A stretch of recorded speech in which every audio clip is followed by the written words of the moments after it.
Fantastic. Well, thanks guys for turning up. I'm really excited about this. I've spent a lot of time preparing it, so I can really share all of the knowledge that I've got, and both from my experience on my own campaigns and also client campaigns that I've worked on. So I thought I'd kick it off with why do cold outreach? So cold email in 2020, you can reach anyone in the world, and if it's done right, it's a repeatable and scalable way of creating sales opportunities and growing your business. And looking at email marketing alone, it's like a huge 40-to-1 ROI according to the Direct Marketing Association.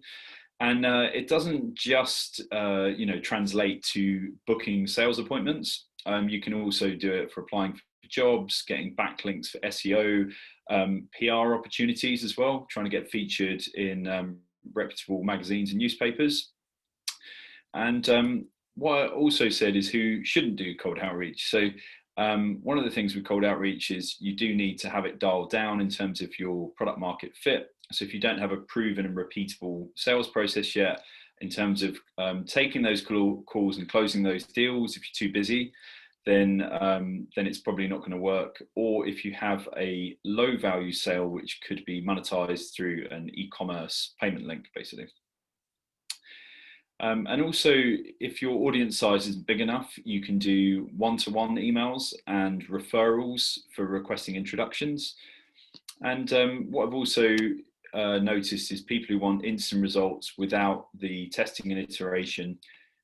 Cold outreach takes time to make it work. A good analogy that I was speaking to with another marketer the other day was that if you've ever run any kind of Facebook ads and you've done a small test of a few $100s and you've tried one creative, and you find a lot of people saying, I've tried Facebook ads and it didn't work. However, I know people that have tried hundreds of creatives and spent thousands of dollars to get it to work. So cold email needs time to make it work, and you need to try lots of iterations. One other thing is you need to be prepared to have content assets to work with. So because it is a cold and interruptive channel, we need testimonials, case studies to build trust and address that there is a risk dealing with a completely new supplier to the buyer. Just one caveat is that if you don't have product market fit, you can use cold outreach to get great feedback if you're in beta mode as well. So how do you do cold outreach? So here are the 6 steps that you need to do cold outreach. First of all, you need to identify a buyer persona. You need to research your top prospects that match that buyer persona. You need to create copy sequences that are engaging, and you need to do follow-ups consistently, and that should generate appointments on your calendar. And then it's a qualifying and optimizing ongoing process to make sure that when you do that month to month, that you're improving every month. So creating your ideal customer profile. I know Tristan and Tom touched on this earlier, so I'm going to go over it briefly, and just want to say at the bottom, Growth Division do have their own ICP framework document that's available on request as well. So ultimately, to develop your ideal customer profile on the B2B side of things, you need to see what industry you're in, the job role or multiple job roles, if there's multiple decision makers involved in the process, where the customer's based, and also the size of the company by revenue or number of employees. You also need to consider how they make their decisions. So if they purely rely on referrals, are there any influencers involved in that?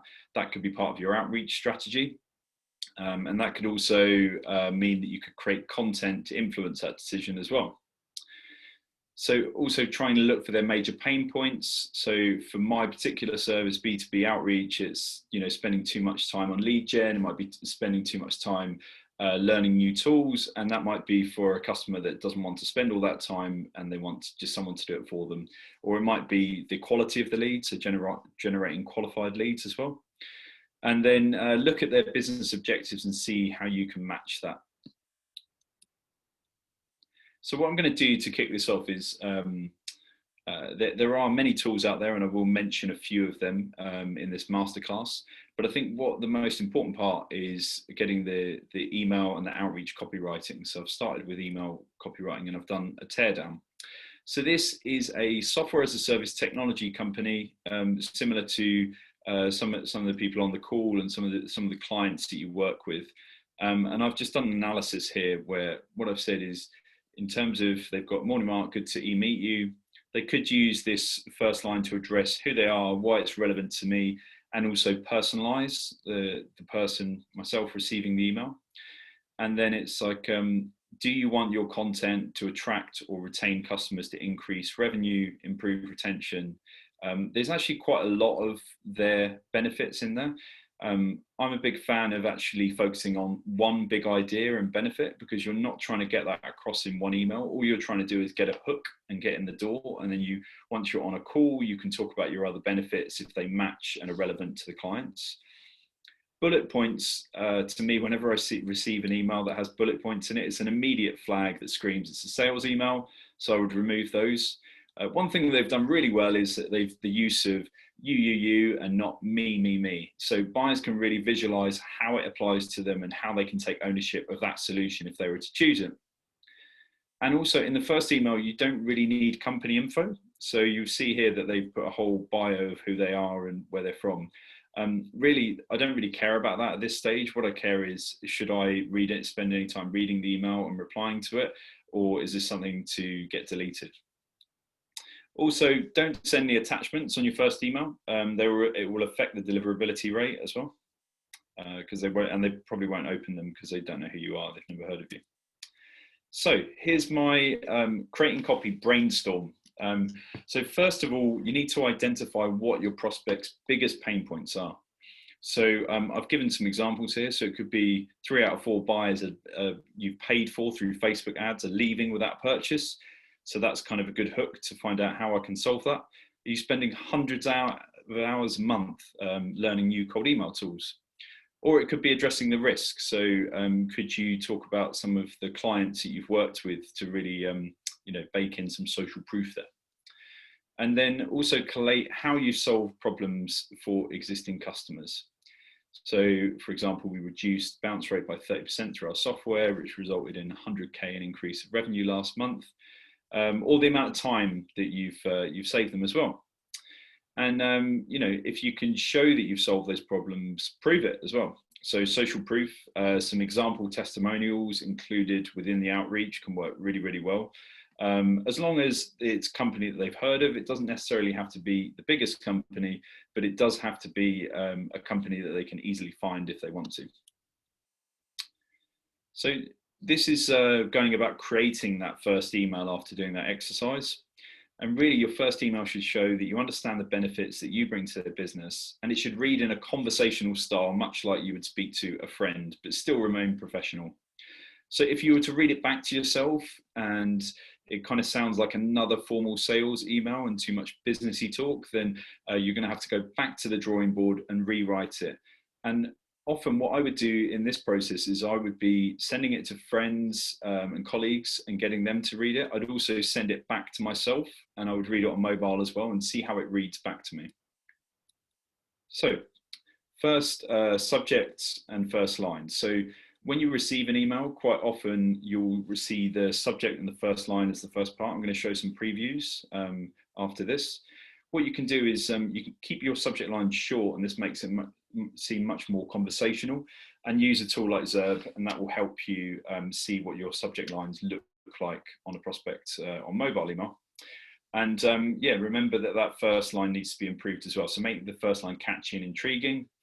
Try and personalize the subject line and the first line where you can. So first name, company name, or competitor name are all, that last one's a custom variable that you can all put into a Google Sheet or a CSV, and you can load that in and use that as part of your campaign. So what I've done here is I've kind of included a few examples of styles of copy. So this is a short subject line, something like very logical, like help with outreach. I'm curious to understand who helps generate qualified calls, header and hash graph. And really it's kind of, they're seeing that first bit and they're saying, oh, is that relevant to me? And then the next one I've done is the fear of loss. So I actually used this in a client's campaign. So this was about e-commerce basket abandonment, and it was both the fear of loss combined with numbers. So revenues or any kind of stats work really, really well. And also in the first line, it's a case of, I wanted to share a not so secret fact that a lot of e-commerce stores are losing 236 billion. So I've made sure to repeat it in there twice as well. Obviously, you can see that on a Samsung, it's not showing as much of the first line as well. Another way that you can approach it is kind of a story-based hook. So it could be a crazy story about, or it could just be a crazy story. But really, this is kind of experimentation. So you're never looking to launch one campaign and always be right. You kind of want to be right some of the time and wrong some of the time in terms of like an A/B test, and really sort of see if you can create something that's much more interesting. So this could lead on, I wanted to share a crazy story about Tyler from a SaaS company called Applause Lab and how he tried to do cold email himself. So that would be my story. And the story would both kind of talk about some of his challenges and problems and how much a headache it is, but it would also talk about how, our company was able to solve that as an example. And you could create your own story around that. That'd be quite engaging and much more fun to read. And finally, I wanted to just show some experiments that you could try with. So you can use the tool I mentioned earlier, Zerb, and actually try all these yourself and compare all three in a row and just see like what you think would work best. So it could be, like the funniest ones could be the most honest ones. So at least it's not a cold call. My email aims to be more entertaining than a cold call, but somewhat useful to your business. That would intrigue me, and it's very honest and straight to the point as well. So as long as you've got your ICP, your ideal customer profile, right, and your targeting is right, so that actually it is going to be a potential solution that's going to benefit their business, then injecting a bit of humor and making sure that you're one of the emails that they pick up and read that day is really important. So what I've done is I've done a framework that I use to approach the first email. So this is what I do is I look at relevant intro, identify the prospect's largest pain point, and then I outline a solution and combine that with social proof as well. So who I've worked with. And then I think this is really important. So most people, when they ask for a call to action, they're asking for something quite big. So I normally say, are you curious about this or a little bit curious about how this works? And would you be open to having a 15-minute chat this week? So 15 minutes is just enough time that they think, well, actually I could fit that in the beginning, lunchtime, end of the day, but not too much, so little that you can't get your point across. I think that this could work really well. And the way that I've kind of structured this is I've kind of said why I'm emailing them, what's in it for them, how I do it as well. So why it would benefit them and why they should care as well. And just ended with some of the clients we've worked with, and that's pretty much it. The other important thing with this is most people identify themselves on an intro with the company they work with, but I think it's also important to try and inject some personality into it. So I would put, I'm Mark from Wimbledon, or I'm Mark from London, and I run this, and it's kind of like it just makes it you more of a real person rather than just somebody who happens to be like a business development rep for that company. I think people they start to visualize and see that you're a real person, that they should reply to their email. And Mark, I noticed you've like bolded out here as well. Like, do you find that an effective way to to get people's attention? And would you what part would you bold out? Would it be like the core problem you're solving, or interested about that? No, it's a really good question. So the bit I've bolded out is you only need to turn up to the call we've booked on your calendar. And I think the bit before that is we do all the follow-up call, which is the feature really, whereas the bit that I've bolded out is the benefit of what's in it for them really. But you're completely right, why you're emailing them, I could have bolded an element out on that, like the performance basis, or little to no risk for you. I think those sorts of things are really important. Cool, thanks. Just on that subject, using bold and plain text is great. A real no-no in email is including lots of images, and then also having like a formatted email like you'd get on a MailChimp. Really, you want it to look exactly like it would if you're receiving a Gmail, a an email from a friend who's got a Gmail account, basically. And I think, so just, this is an email I came up with, and then like I mentioned earlier, it's important to actually go back and review what you've written and try and come up with something shorter. And it's a real challenge to just cut all of the stuff that's not essential. So I've done this on the shorter version B that I would test against it. So that would be why your emailing has been cut down. So exactly what we do. And then we do all the admin work. So you just have to turn up to the call, book on your calendar. And then what I've done with the call to action is I've actually done something slightly different, where it's a free content hook. So I've said, instead of asking for their time, which I think a lot of people would do, if you're a little bit curious about how this works, hit reply and I'll send you a link to a short video case study of how we did this for another client, and mention the client. Now, I think this is really important, because if the version B performs better, then ultimately what we're doing is warming up the client with and showing them our expertise and our work by proving it. And I think, and then when they get, you know, when they'll probably reply back and say, yeah, we can set up a follow-up call for that. I think, again, just to note on that, like, I like the way that your call to action is like still reply and then you get the short video, because obviously you could easily link out to the short video in this first email, but I guess what you're trying to get always from these types of emails is a response, so you can like start the conversation. Is that right?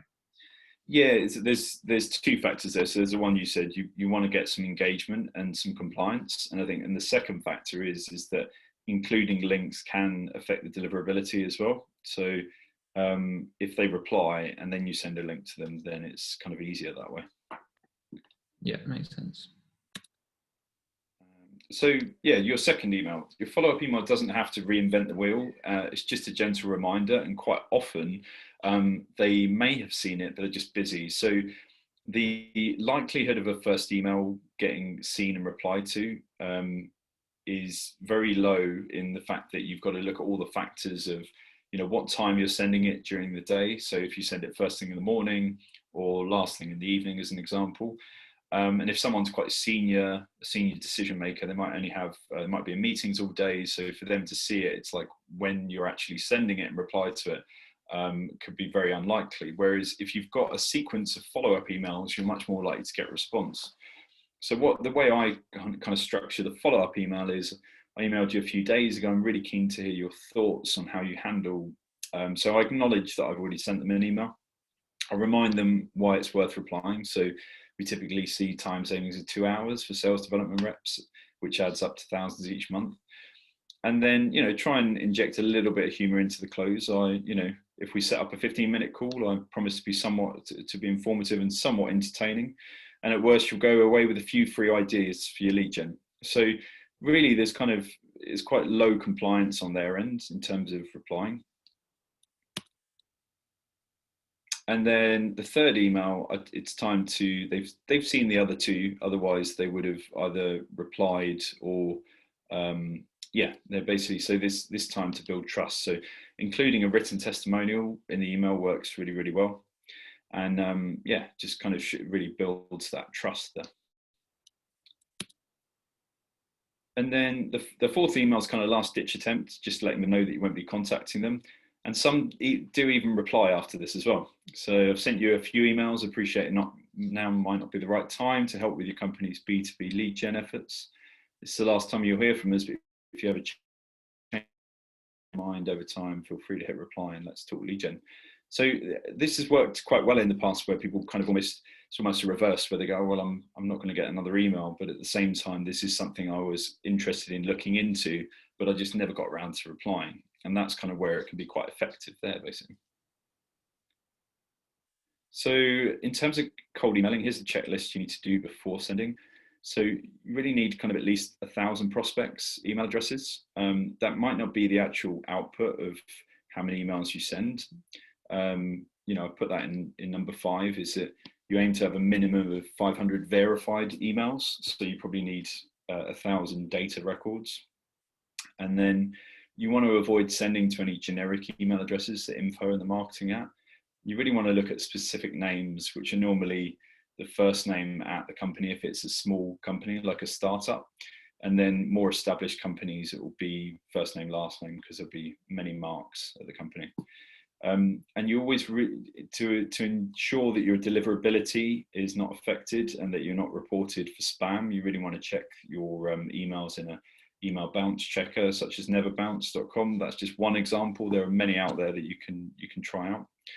And this is a really important factor, number 6, is you never use your company domain, simply because if for whatever reason you get reported for spam, it's going to be very hard to run your business if your email account's not operational.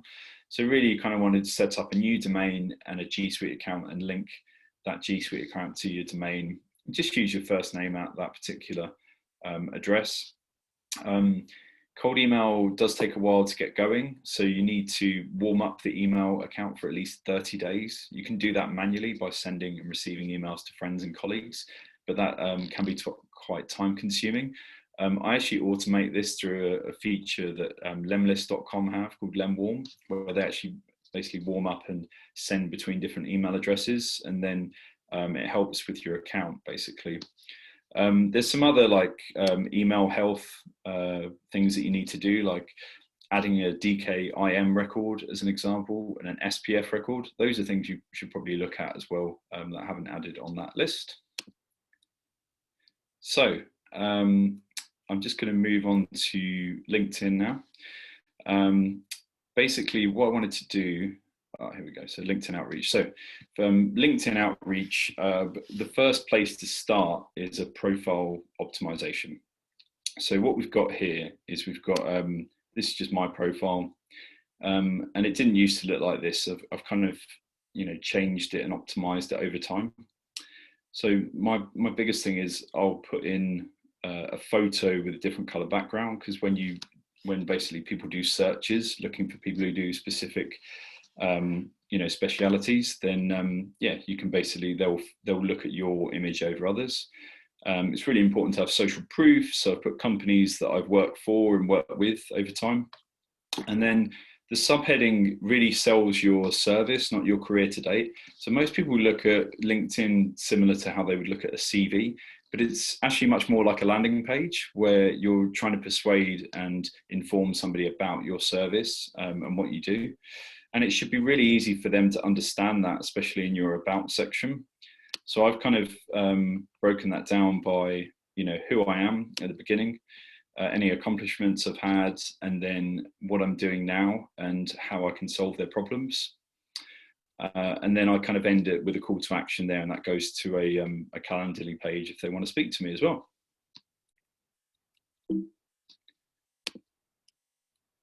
Okay, so we've got some example LinkedIn messages here. This is kind of what everybody sends, and it's I saw where you work, and I also work in that industry, we should connect. There's kind of two schools of thought with LinkedIn connection requests. Some people keep just the standard one in there, and some people who are seeing those requests hate that because they don't feel like other people have put the effort in. There's another school of thought that if it's too customized, it seems a bit too salesy. So I would say test both and see what works for your particular industry. So here are some of the mistakes that I've seen made on LinkedIn outreach. So generally not personalized enough. There's no data gathering research to do personalization. So they've got no info on that company. So it feels very generic. The poor or incorrect targeting. So they're contacting people about one industry, but the message is about a different industry. No personality or humor in the messaging to stand out, and it's generally all about the features and your company and doesn't really address them or anything about them. So what I would say for tips is the research is probably the most important stage. So if you can find a common point of interest, such as a post that they've commented on that maybe you've commented on too, or if you haven't commented on that post, finding a similar one and basically seeing what they're interested in there.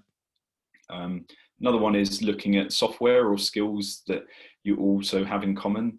So that could be like a value add. So I see you work with Shopify stores, and I've found some cool apps for retention, something along those lines. And then just, I think the other thing is, you know, the more senior the person you're contacting, the less words are needed. And then kind of another tip is just to address the situation for what it is. It's still a social network and it's not a formal business letter or email. So I've given a couple of example connection requests. You can try these out yourself if you like, but hi, incorrect first name, it's kind of calling it out for what it is. I'm just joking. I saw that you liked the same post that I did, so if you'd have to obviously do some research beforehand. Or something along the lines of, I thought I'd connect and not send you another boring generic sales pitch. Just joking, it'd be great to connect and find out what you're doing with Shopify stores, which shows that you've actually done the research on them as well, and that it's not just a kind of gimmick. And then I've given some example sequences or follow-up messages. So this one particular would be if you did some research on if they'd used a particular technology or they had a particular specialism in a technology. And the bits in the brackets are, you would replace that. So that would say Shopify instead of other technology, and business would be their business. And I would say something along the lines of interested in some no sales call attached. So it's similar to like no strings attached, free tips on Shopify retention, let me know. And if you're open to find out more, and I'll send it across. And then follow-up message 2, really low touch. I've just finished it. And we worked on it with these clients to create it. So I would use something along those lines where you're dropping in social proof. So you're not just saying that you've written a generic tips document. Let me know if you'd find it useful to have a quick read. And then just the final message. You can do 3 or 4 messages, but I've done 3. Appreciate you're super busy right now. If you think a short chat would be easier, let me know. So some people would have looked at it and go, oh, that's something that sounds good, but I just haven't got time to read your tips. So tools and resources. Actually, I've got one I'm just going to go back to, which is here. So this is just how you find LinkedIn prospects. I think would be quite useful.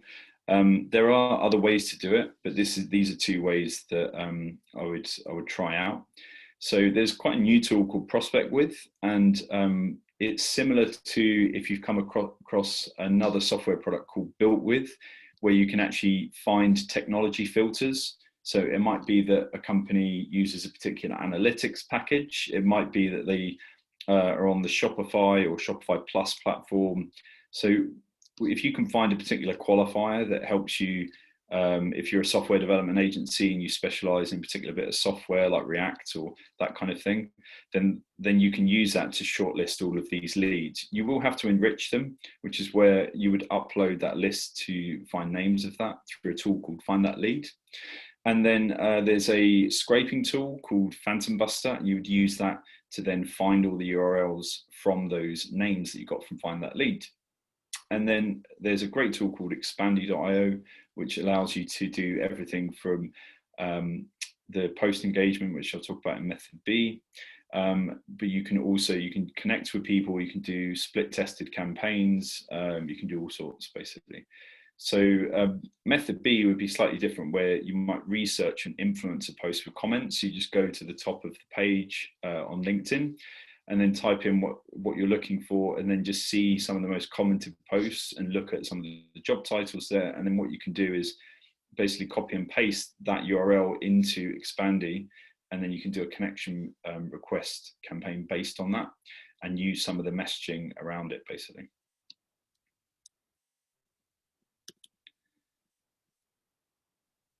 So here's some of the tools I mentioned. For email outreach, you've got Lemlist, combined with G Suite and buying a domain. For LinkedIn, Expandy is great. If you're looking for something which is a bit more sort of heavyweight on the personalization side of things, then Hyperize is really good for that. And yeah, a lot of the tools are around data research, which is the most time intensive part of it, but definitely the most important part of it. So if we just recap of what we've just gone through of how you would set up a campaign from scratch. So you would look to develop your ideal customer profile. Then you'd go about researching your prospects and going through the checklist I mentioned. Then you would do your content sequence. You'd write the content sequence on both email and LinkedIn if you want to do that as well. and then you'd validate all that. So you'd go through, double check it all, make sure there's no incorrect job titles in there, any misspellings on company names as an example. That part's really important. And then you'd launch a campaign. So campaign launch, after you've done data validation, you start sending your outbound messages. Any positive responses received, you could post on a system like Trello or Asana, and then qualify or disqualify them out. And then really what you're looking is some leads might reply and say, yes, I am interested, but not at the moment. My budget's not until January. So you'd want to put them back in the funnel and then actually contact them in January. And then just want to show some example results from a client that I worked with. They're a SaaS company that do video testimonial software, and they basically started with a pool of 2,000 prospects. Sent out cold messages every day, got responses, worked on the pipeline with those responses, and got sort of 20 meetings from there basically. And yeah, that is it. So it'd be great to get any questions from our guests and go from there.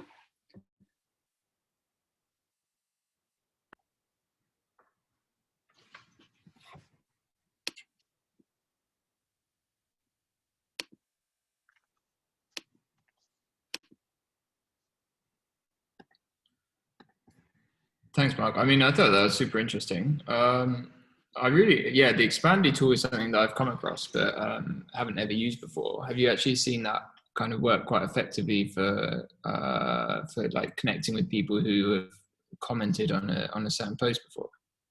Yeah, it can be really effective for that. I think the other thing is just the technology around it. So I think they're cloud-based rather than browser-based. So that's one thing to be aware of, is that you really need to manage the number of connections that you're requesting each day in order to protect your account. So you really don't want to be doing more than sort of, I'd say 10 or 20 a day, just to be safe. Yeah. And like with email as well, I suppose there's like limits on how many emails you want to be sending a day as well. Is that right? Yeah, that's right. I mean, with email, you'd want to, there's that period in the setup, which takes much longer than doing a LinkedIn campaign. You'd really want to be sort of staging the number of emails that you send. You'd start with say 5 a day, then move up to 10, and go up slowly. But as I say, that it's not as quick to get going as a result of that. Yeah, because you think of like all these automations and you think, oh, you can like reach out to hundreds of people at once, but yeah, it does take a while to kind of build up to that sort of levels, doesn't it? Yeah, and also, so one thing I was going to add to it as well is obviously you guys touched on it earlier, of all of the different channels that are available with the Bullseye framework. And you can, the omni-channel approach that I take, at least, where you do email and you do LinkedIn, I would say that if you wanted to take it to like another level, and if your customer value was actually high enough, then you could look at introducing other channels. So one of the ones that I've tested is like ringless voicemail, where you can basically upload a list of phone numbers, pre-record a voicemail message, and then that will basically play on the prospect's phone, and that can get them to actually see your message and respond to it. And that's really effective as like another channel rather than like a standalone channel. Because I see a lot of people talk about, well, you want to use LinkedIn or you want to use cold email. They talk about them very much in isolation. Whereas in actual fact, you could even add a third element to it. Like you could do some, handwritten direct mail letters if you had the physical addresses as part of the data research process, But that's all down to how much time and resource and budget you've got. Yeah. Yeah, something that I wanted to try out for a long time is I actually know the founders of the business, but it's called like scribeless.io. Yeah, I've heard of that. Yeah, it's really cool. So basically, like quite a cool kind of additional touch point to this would be like, if you do the outreach on LinkedIn, do an email follow up, and then add people to the CRM, and you can actually automate handwritten letters to prospects as well. Like you said, if you've got the address and the data collection process. And it's actually, you can even automate that step. because they use these like handwriting robots basically to write these No, letters and personalize them as well. So I mean, that's a really cool like little growth hack, and it's again going back to that kind of, you know, what is growth hack of growth marketing is about, coming up with these innovative ideas. And you know, I've found anyway that like reaching out to kind of top level C-suite execs, if you're, you know, reaching out to people who are like, you know, heads of big corporates, often they're not going to, you know, see your email or see your LinkedIn connection request, but actually, you know, getting a handwritten letter in front of them, you know, that could be a really effective way to actually get them to notice you and get you to stand out. So yeah, I like that as an extra touch point. Yeah, definitely. And like I say, most people won't take the extra effort to do that. So therefore, there's kind of much less noise and competition to try and cut through there as well, I think. Yeah, definitely. I agree. And also, I think another point that's worth noting as well is that, like, you know, even if you're doing all these connection requests and not really getting responses, like, I think an extra benefit of it is that you are building your LinkedIn connection pool of people who are like relevant prospects to you as well. So if you can like integrate a content marketing strategy into this as well, and you like regularly do posts to your connections, actually that's another point where they're seeing your brand, and it's actually a bit more organic as well, obviously, because they're seeing you on the newsfeed. And the way the LinkedIn algorithm works is that when you have a new connection with someone, they actually prioritize you on their newsfeed next time they log in. So if you actually do regularly give out posts as well, like you connect with a load of prospects and then you post and they see that post and it's relevant to them because you've just connected with them because of the relevance, then actually that's another point where they could convert. And again, it's just that kind of omnichannel approach where you're like adding in new touch points. No, I completely agree. And that's also why you kind of need to go through that whole LinkedIn profile optimization process, so that actually, you know, you, when somebody does look on your profile, they've got something to look at. Because I think a lot of people kind of, they'll put so much effort into their website, and then it's like, well, most people are just going to stay on LinkedIn rather than go onto your website. So therefore, LinkedIn is now your website. So you kind of need to treat it like that. So on mine, I've done, you know, a few projects where I've done kind of videos, and I found that those have been quite effective, because then people kind of feel like they get to know you because they've seen a couple of recorded videos of you as well. And that's like the first thing people are going to click on, rather than, you know, reading the about, which, although it's important, it's not always going to get read. Mm. And have you ever tried videos in your outreach emails before, like a personalized video or something like that? Yeah, so I was going to talk about that actually. So the general rule of thumb there is that you can do it, but if it has to, the sale value has to be worth doing it, and also you're going to probably do it across quite a low volume. I have explored some tech solutions that do personalization, but just still sounds a bit roboty. So it hasn't, I don't think it's authentic enough, and I wouldn't feel comfortable sending it out. So what I would do is I'd pick, there's kind of, I guess one way around it is anybody who replies, send a recorded video via loom.com or a similar app like that when they reply. But I wouldn't do it as a pure first email outreach unless it was a client that, you know, was really high value and I really wanted to impress, and there was maybe, you know, 10 or 20 of those basically. Otherwise it just becomes really time consuming, because you can't get anyone else to do it. You have to do the video. It's not a very scalable method of doing lead gen, you know. Yeah, for sure. I think that's a really good tip. Like, you know, if you qualify someone through a reply and then, you know, send them a video, that makes a lot of sense as a process, I think. Yeah, definitely.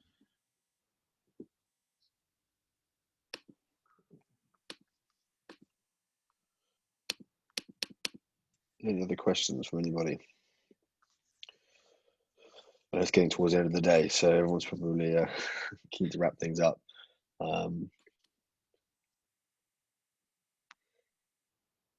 But Mark, are you able to make your slides available as well? Is that possible? And we can share these No after. problem at all. Yeah, I can share that. Yeah. Awesome. Well, I think that's what we'll do is send a follow up to everybody probably tomorrow now. And you know, we also have a Slack channel that you know, Mark's part of, and also we have a channel within that where founders can join and ask us questions. So we'll be sending a link out to that if anybody's interested. As Tristan just posted on the chat now, so hit that link, sign up to that, and kind of get the conversation going then. But otherwise, it was great to have everybody here. And thanks again, Mark, for leading us. I picked up a lot off from that session. Some really interesting points there. So thanks again for that. Hopefully it was useful and practical for everybody on the call. And then, yeah, any questions, follow us up on Slack. Thanks, Mark. It was really useful. Thanks, Fiona. Cool. Speak soon. Thanks, guys. See you. Bye. Thank you. Thanks, everyone. Thanks.